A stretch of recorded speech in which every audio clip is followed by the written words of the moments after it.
ఇప్పుడు మీకు ఫిష్ ఎలా క్లీన్ చేసుకోవాలో చూపిస్తానండి. ఇదిగోనండి ఫిష్, మేన చేప, ఇది పెద్ద చేప.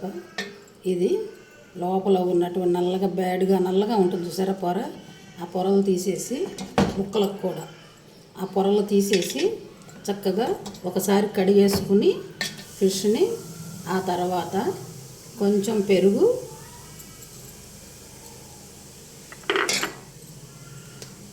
కొంచెం పసుపు,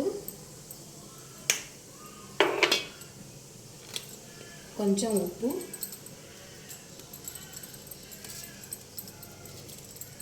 వేసుకొని చక్కగా పామేసి ఒకసారి కడిగేసుకున్న తర్వాత లోపల ఈ నల్లటి పొరలు ఉంటాయి, ఆ నల్లటి పొరలు తీసేసి తర్వాత ఉప్పు, పసుపు, పెరుగు వేసుకొని చక్కగా ఇట్లాగా పామేసి మొత్తం ఇలా పామేసి ఇష్టంగా చక్కగా శుభ్రంగా వచ్చేస్తుందండి. నీసు వాసన అన్నది ఉండదు. చక్కగా చాలా బాగుంటుంది. ఫ్రెష్గా వచ్చేస్తాయి చేపలు.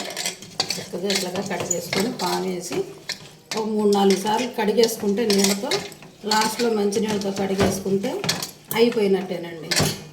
సూపర్ కదా. ఈ టిప్పు నచ్చితే చక్కగా ఇలాగా ఆచరించండి. ఇలా కడుక్కోండి చక్కగా ఫిష్ని. Thank you.